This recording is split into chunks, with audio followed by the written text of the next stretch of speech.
வணக்கம் மக்களே, வணக்கம். சற்று முன் கிடைத்திருக்கக்கூடிய ஒரு முக்கியமான தகவல் ஒன்றை தான் பார்க்க போகிறோம் மக்களே. சற்று முன் திமுகவின் முக்கியமான வேட்பாளர் அதிரடியாக கைது செய்யப்பட்டிருக்கிறார் அமலாக்கத்துறையினரால். என்ன காரணத்திற்காக திமுகவின் முக்கியமான வேட்பாளர் கைது செய்யப்பட்டிருக்கிறார்? அப்படி என்ன தவறு செய்துவிட்டார் திமுகவின் முக்கியமான வேட்பாளர்?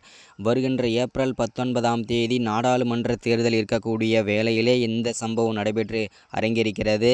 இதை பற்றின தெளிவான துல்லியமான வீடியோவை தான் இது இருக்க போகுது மக்களே. அதற்கு முன்பாக நமது அரசியல் நியூஸ் சேனலுக்கு நீங்கள் புதிய பார்வையாளராக இருப்பதற்கு வாய்ப்புகள் நிறையவே இருக்கிறது மக்களே. முடிஞ்ச அளவுக்கு எல்லாரும் மறக்காமல் நமது அரசியல் நியூஸ் சேனலை சப்ஸ்கிரைப் பண்ண மறந்துடாதீங்க. சப்ஸ்கிரைப் பண்ண உடனேயே பக்கத்திலே ஒரு பெல் பட்டன் வரும். அதை கிளிக் பண்ணி ஆல்ன்ற ஆப்ஷனில் போட்டு வச்சுக்கோங்க. தொடர்ந்து நம்ம வீடியோ போட்டோம்னா உங்களுக்கு நோட்டிஃபிகேஷன் வீடியோவுக்கு மேலேயே வந்துடும். அதை பார்த்து தெரிஞ்சுக்க முடியும் இன்றைக்கான அரசியல் நியூஸ் என்ன, இன்றைக்கான அரசியல் அப்டேட் என்னன்றதை தெளிவாகவும் துல்லியமாகவும் தெரிஞ்சுக்க முடியும் மக்களே. மறக்காமல் வீடியோவை லைக் பண்ணிவிடுங்க, மறக்காமல் வீடியோவை ஷேர் பண்ணுங்கள். ஓகே, வாங்க வீடியோக்குள்ளே போகலாம்.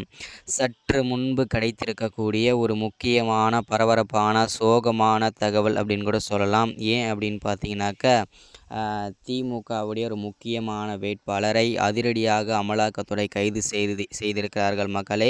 இது யார், எந்த திமுகவின் முக்கியமான வேட்பாளர் அப்படின்னு பண்ணுறது முன்னாடி வருகின்ற ஏப்ரல் 19ஆம் தேதி நாடாளுமன்ற தேர்தல் இருக்கக்கூடிய வேளையிலே தற்போது திமுகவில் இருக்கக்கூடிய முக்கியமான மூத்த அமைச்சர்கள் எல்லாருமே அவரவர்களுடைய தொகுதியில் வாக்கு சேகரிப்பதற்காக தீவிரமாக வேலை செய்து கொண்டிருக்கிறார்கள், வாக்கு சேகரித்து கொண்டிருக்கிறார்கள்.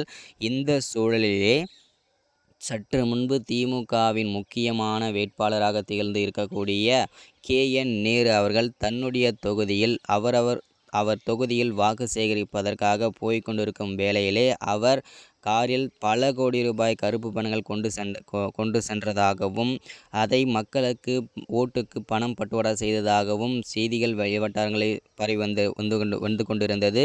இந்த தகவலை கேட்டறிந்த அமலாக்கத்துறை அதிரடியாக சோதனை மேற்கொண்டாங்க. சோதனையில் பல கோடி ரூபாய் கருப்பு பணங்களும் இல்லை, பல கோடி ரூபாய் மக்களுக்கான பணப்பட்டுவாடா செய்ததுக்கான எந்த விதமான ஆதாரங்களும் இல்லை. ஆனால் அதிரடியாக KN நேரு அவர்களை கைது செய்யப்படுவதாகவும் நாங்கள் தகவல் தெரிவித்திருக்கிறார்கள். வெளிவட்டாரங்களில் வந்து கொண்டு தான் இருக்கிறது. இதை நம்ம பொறுத்திருந்தான் பார்க்க வேண்டும் மக்களே. இது உண்மை தகவலா இல்லை எதிர்க்கட்சியினால் பரப்பப்படும் வதந்திகள் அப்படின்றத நம்ம பொறுத்திருந்து தான் பார்க்க வேண்டும். அது மட்டும் இல்லாமல் உடல்நலக்குறைவால் KN நேரு அவர்கள் அவசரமாக மருத்துவமனையில் அனுமதிக்கப்பட்டிருக்கிறார். தொடர்ந்து பேசுவோம். சப்ஸ்கிரைப், லைக், ஷேர் பண்ணுங்கள்.